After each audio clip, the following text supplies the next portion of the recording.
He once entertained the world, but now, he's fighting for his own life. Rehab or prison? This isn't just a legal decision. It's a question that will hit you right in the heart.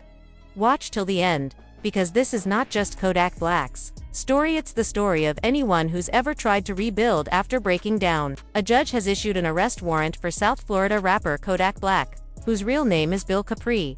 Authorities say he broke the rules of his pretrial release. This old mugshot is from last year when police stopped him for driving with an expired license and car tags, and they also found other things on him. In a calm bodycam video, officers can be heard saying they were not going to arrest him right away, just hold him for the moment. But now, things have gotten more serious. Officials in Broward County recently announced that Kodak will face trial for felony drug trafficking and possession in late 2025. He was supposed to go to rehab instead. But that option is now off the table. Kodak did not take the news well. Kodak Black, whose real name is Bill Capri, has once again found himself at the center of serious legal trouble. Not long ago, he went live on TikTok, and it was clear something was not right. He appeared confused, emotional, and completely off balance. His words were scattered, and his energy felt unstable. People on social media immediately began sharing clips of the live stream, many of them shocked and concerned by what they were seeing. It was not long before conversations about his situation started happening both online and in courtrooms. Prosecutors and law enforcement officials began discussing the seriousness of what was going on behind the scenes. According to multiple reports, the legal system was losing patience with Kodak. He had already been given chances in the past. Now, it was looking like those chances had finally run out. The message coming from the authorities was loud and clear this time. There may be no way out. Jail could very well be his next destination. So why is this case causing so much attention and concern? It is not just because Kodak is a celebrity. It is because this is not his first time being arrested for similar charges. In fact, this is now considered a repeated behavior. 2 years ago, he was arrested for the exact same charges: drug possession and trafficking. Being charged with the same crimes again makes him a repeat offender. And that title carries serious consequences in court. Back in February of 2023, Kodak tried to speak out for himself before things got worse. He went on social media and admitted to one part of the situation. He said, "Yes, I had been drinking that night." However, he strongly denied using any other substances.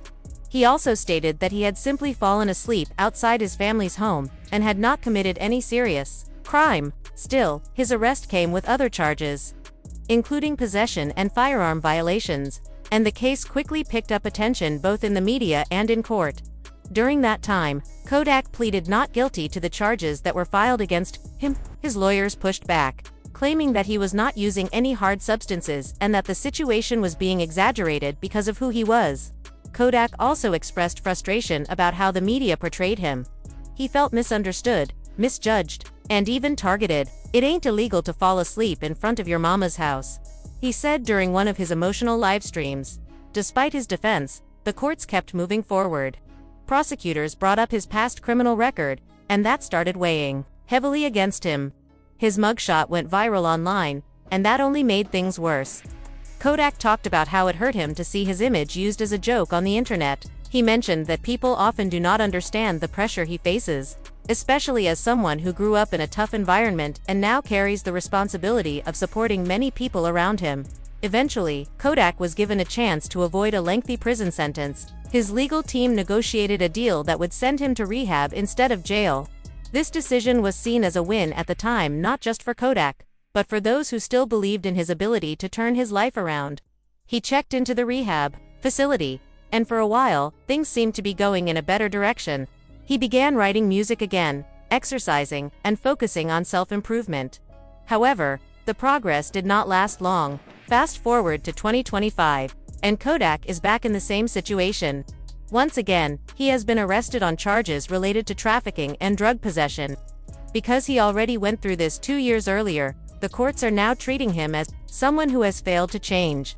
This label of being a repeat offender is powerful. It takes away the flexibility he once had with rehab programs or second chances. Authorities are now preparing to take him to trial. If found guilty again, this time, Kodak will likely be facing real prison time, not rehab, not house arrest, but actual prison. And given his history, prosecutors might push for the maximum sentence allowed. What makes it all even more painful to watch is the emotional toll it seems to be taking on Kodak himself. His live streams have become more chaotic, more personal, and more heartbreaking. Fans have noticed a shift in his behavior. He often seems lost, disconnected, and overwhelmed. And with every new video clip or tweet, public opinion continues to split. Some people express deep concern, hoping he gets help, while others criticize him for wasting his talent and ignoring the chances he was given. Through it all, Kodak continues to insist that he is misunderstood, that his actions are not always what they seem. But in the eyes of the law, actions matter more than intentions, especially when someone keeps repeating the same mistakes. Now, everyone is watching closely to see what happens next. Will he finally be sent to prison? Or will someone step in with a final lifeline before it is too late? Either way, Kodak's story is becoming more than just headlines. It is turning into a cautionary tale about fame, pressure, addiction, and the struggle to change when the world is watching your every move. Kodak Black decided to speak out during a live stream, sharing his version of what happened. He said, "All I did was drink a little and fall asleep outside my family's house. That is not even a real crime." He sounded frustrated, especially about the way his mugshot spread across the internet.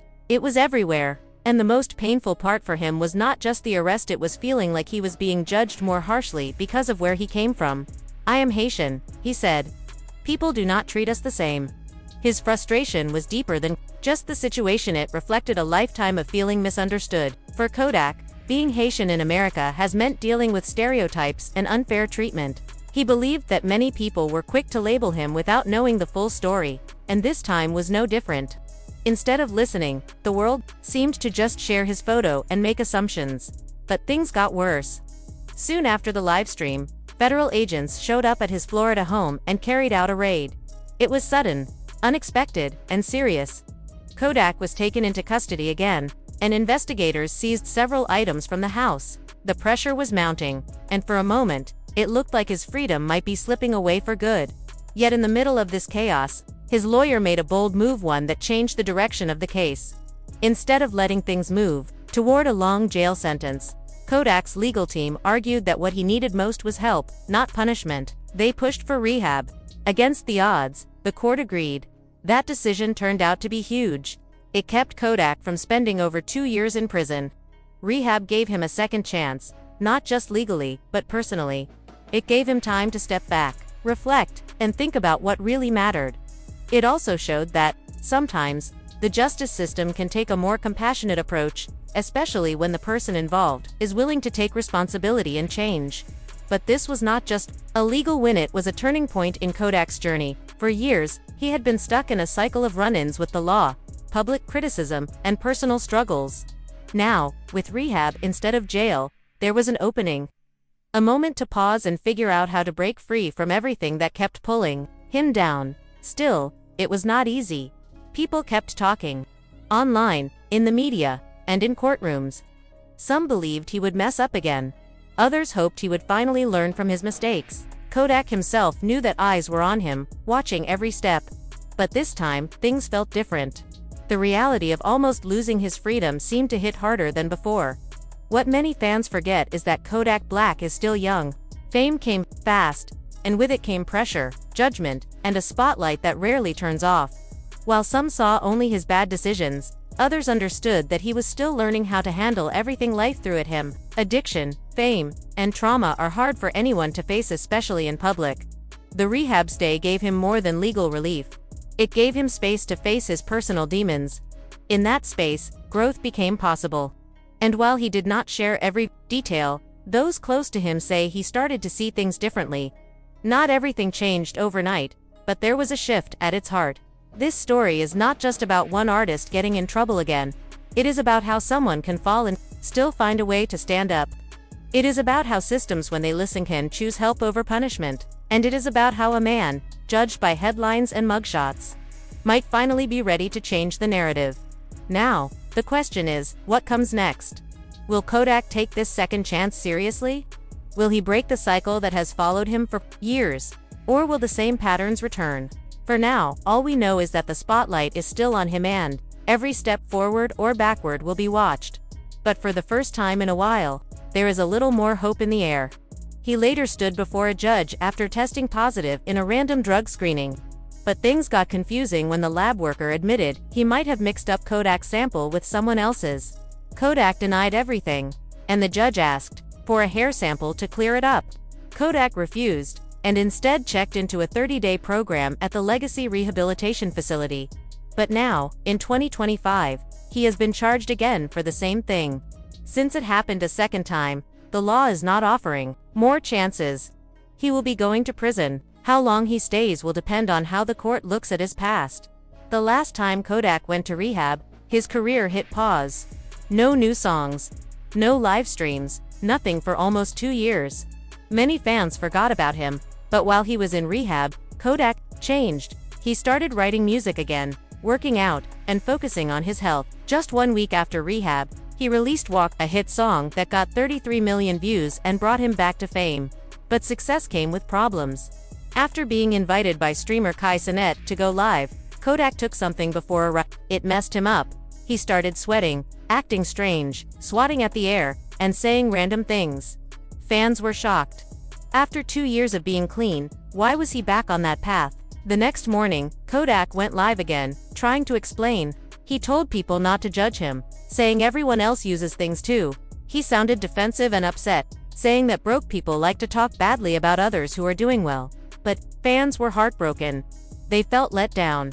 Things got worse when Kodak launched his own livestream, but was seen jumping on kitchen counters, speaking nonsense, and acting out of control.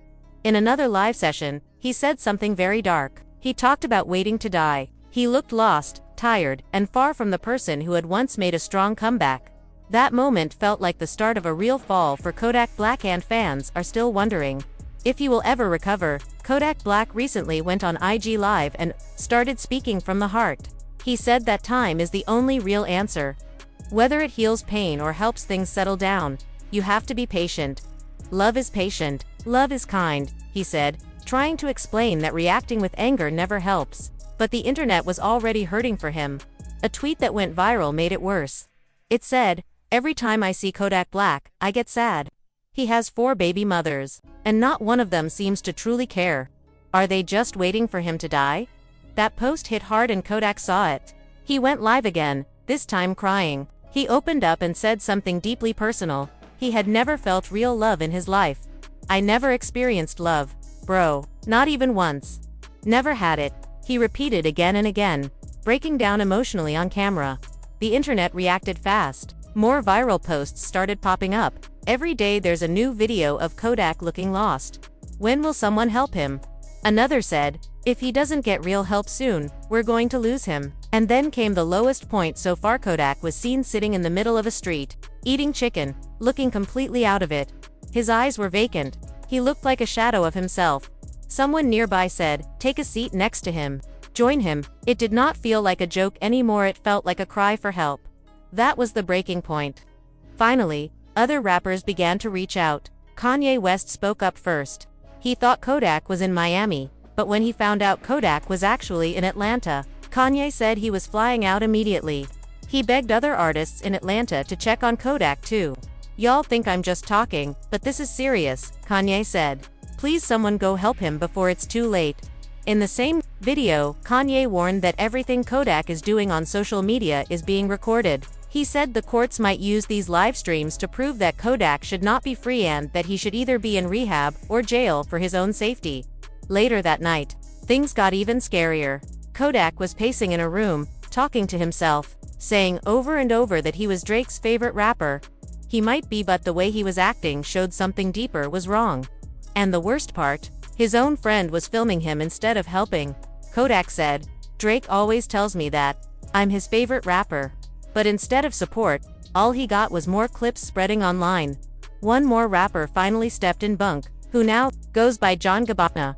He made a heartfelt video trying to reach Kodak. "You don't look healthy, bro," he said. "You're trying to fill an empty space in your heart with stuff that's destroying you." He explained that he used to be just like Kodak, but by the grace of God, he turned his life around. He told Kodak it was time to make a decision for himself, for his son, and for the fans who still believe in him. Bunk said, This is coming from someone who really cares.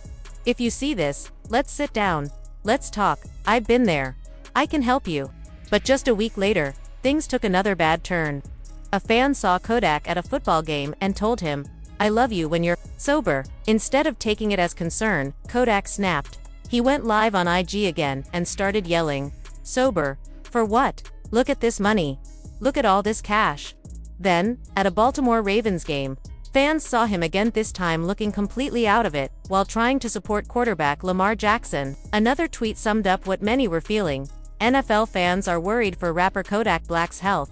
At a Baltimore Ravens game, a fan called out to Kodak Black. "Hey Kodak, what you got to say about the Ravens?" they asked. Kodak smiled and said, "I love the Ravens." The fan kept going, asking what Kodak thought about star quarterback Lamar Jackson. Kodak, a little out of it, simply replied, "Yak in the city. I live out here. Hello." This short moment caught attention, not just from fans. Wallow and Gilly, the popular podcast duo, saw the clip and felt like it was time to speak directly to Kodak. They offered real advice from the heart. Wallow said, "Never doubt yourself, Kodak. You got babies counting on you." He reminded Kodak that no matter how hard life gets, his kids are depending on him to show up. "There's going to be times when you feel pain and doubt," Wallow added. "But them babies your children, they need you. That's why you need to be here." Gilly joined in, saying that too many people around Kodak might just agree with him because of his fame and success. "I don't need anything from you," he said. "I care because I've been young too. I know what it's like." He pointed out how Kodak's face lights up when talking about his kids, saying that's the kind of love he needs to hold on to. They reminded him that while the world might laugh, judge, and criticize, those people do not know his pain. "But what we do know," they said, "is that your kids are watching, and they need their dad to keep going." According to public records, Kodak has 5 children and also supports his mother and extended family. His decisions impact all of them, and what happened the next day? Kodak got invited to the White House, but instead of it being a moment of pride, it turned into chaos. Kodak became the first rapper to go viral for acting wild at the White House. He started making odd comments, saying things like, "Imagine if everyone was just one color, all blue or green, and if everybody was rich, who's going to take out the trash?" While the message might have had some meaning, the delivery left people confused and concerned. The video went viral. Everyone from family to fans to his record label reached out to him. Kodak eventually felt the pressure and made a public apology. "I'm sorry," he said on IG Live. "Sorry to the people I hurt. Sorry if you don't understand me. I'm sorry if you just don't like me. I'm sorry to my mom for making her cry. I'm sorry to every girl I broke. Every friend I disrespected." He also mentioned his partner, saying she accepted his apology too. Later that night, Kodak responded to Kanye West, who had previously spoken up to support him. Kodak said, "Kanye's a real one. You want to know why? Because he's the only one who still likes Diddy. I'm pretty sure the feds are going to take all of Diddy's stuff, but Kanye did something real. He even said he wanted to make music with Kanye. Let's do a collab. Let's get some money." But here's where things get even more serious. Everything Kodak has done and said online lately can now be used against him in court. His trial is coming soon. So now the big question is, if you were the judge and saw all this, would you send Kodak Black to prison or to rehab?